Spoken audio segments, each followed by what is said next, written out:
Bengali cooking and ব্লগের পক্ষ থেকে সকলকে নমস্কার। আজ আবার একটি রেসিপি নিয়ে হাজির। আজকের রেসিপি চিকেন এর যে স্টমাক বা হজমি, সেটা হচ্ছে কষা, মানে কষাটা আলাদাভাবে একটু হবে। তো চলুন চিকেনের হজমি কষা বা স্টমাক কষা, যে যেরকমভাবে বলতে পারে, সেটা রান্না করে দেখা।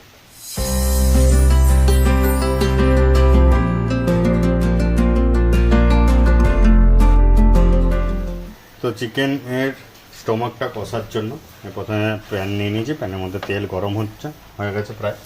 এরপর আমি কী করবো, শুকনো লঙ্কা এর মধ্যে দেবো ফোড়নের জন্য, আর একটু গোটা জিরে।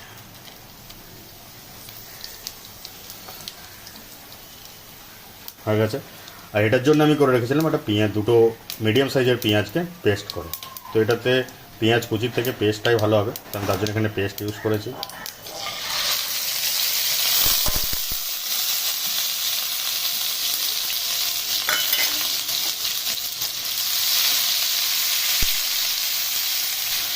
পেঁয়াজ আমার ভাজা হয়ে গেছে। এরপর কী করব, আমি যে চিকেনের যে স্টমাকটা বা হজমিটা ছিল সেটার মধ্যে ছোটো ছোটো করে পিস করে রেখেছিলাম, সেটার মধ্যে দিয়ে দেবো। এটাকে ভালো করে নাড়াচাড়া করবো, পেঁয়াজটার সাথে মিক্স করে নেবো।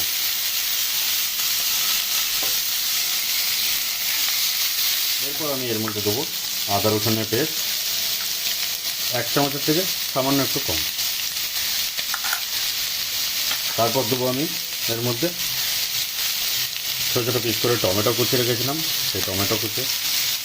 আর দেবো কাঁচা লঙ্কা। কাঁচা লঙ্কাটা যে যেমন ঝাল খেতে পছন্দ করেন সেরকম অনুযায়ী। এরপর দেবো এর মধ্যে আমি লবণ, সেটা পরিমাণ মতো।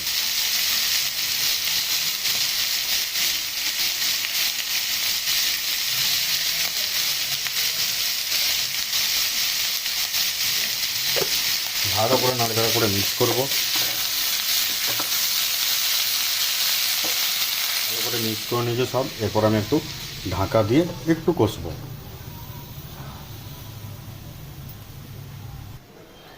তো 5-6 মিনিট হয়ে গেছে। এরপর আমি ঢাকাটা খুলে নেবো। এখন তেলটা বেরিয়ে আসছে কেমন, এই জন্যই ঢাকাটা দেওয়া। আর এই হজমিটা একটু শক্ত হয়, তার জন্যই এইভাবে ঢাকা দিয়ে দিয়ে সিদ্ধ করতে হবে। এখন তেলটা কেমন বেরিয়ে এসেছে। এরপর দেবো আমি এর মধ্যে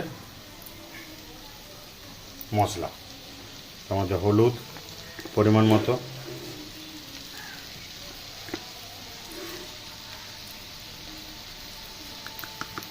ধনে গুঁড়ো, জিরে গুঁড়ো, আর দেবো লঙ্কা গুঁড়ো। এটা নিজেদের পছন্দ মতন, যে যতটা ঝাল খেতে পছন্দ করেন সেরকম। আর দেবো অল্প গরম মশলা, একদম অল্প, আর নামাবার সময় আমি অল্প দেবো।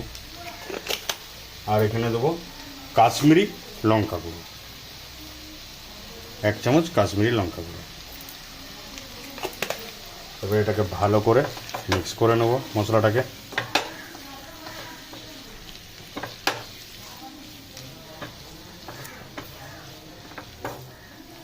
আর অবশ্যই মশলাগুলো দেওয়ার সময় একটু খেয়াল রাখবেন যেন গ্যাসটা লো ফ্লেমে থাকে।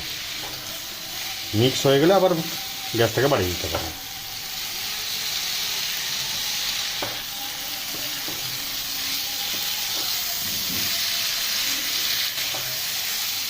সব মিক্স করে নিয়েছি। এবার গ্যাসটাকে লো ফ্লেমে করবো আর ঢাকাটা দিয়ে আরও 5-6 মিনিট কষার জন্য।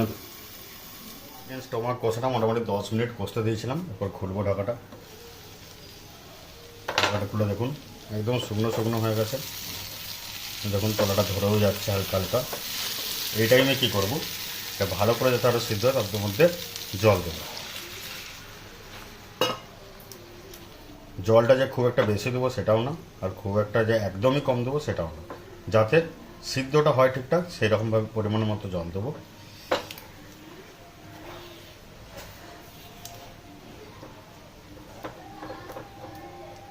এইভাবে জল দেবো এতটা, ব্যাস। এরপর আবার ঢাকাটা লাগিয়ে দেবো মোটামুটি 15 থেকে 20 মিনিটের জন্য।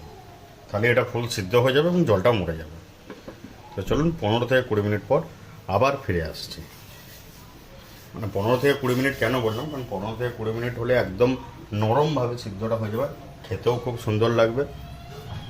তো চলুন 15 থেকে 20 মিনিট পর ফিরে আসি। এবার ঢাকাটা খুলছি।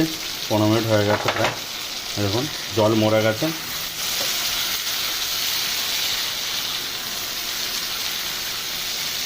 এরপরে কেউ যদি ভাবেন যে গ্রেভি আমি রাখবোই না একদম, তাহলে আরও ড্রাই করতে পারেন। তো আমার মনে হয় একটু গ্রেভিটা রাখা ভালো, তাতে খেতে টেস্টি লাগবে। তো আমার নামাবার টাইম হয়ে এসেছে, এর জন্য আমি ধনে পাতা দিয়ে দেবো নামাবার আগে, আর গরম মশলা দেবো। অল্প পরিমাণ গরম মশলা দেবো, ভালো করে মিক্স করে নেব।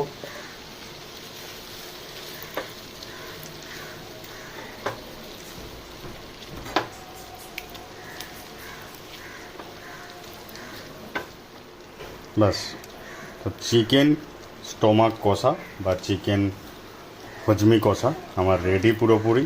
তো আপনারাও বাড়িতে এইভাবে বানান, আশা করি সবাইকারই ভালো লাগবে, খেতে টেস্টি লাগবে। তো ভিডিওটি দেখার জন্য অসংখ্য ধন্যবাদ সকলকে। তো এরকম আরও নতুন নতুন এবং ভালো ভালো ভিডিও পাওয়ার জন্য আমার চ্যানেলটি সাবস্ক্রাইব করে রাখুন এবং নোটিফিকেশান আইকনটি দাবিয়ে রাখুন, যাতে ভিডিওটা সঙ্গে সঙ্গে পোস্ট করার সঙ্গে সঙ্গে আপনাদের কাছে নোটিফিকেশান পৌঁছে যায়।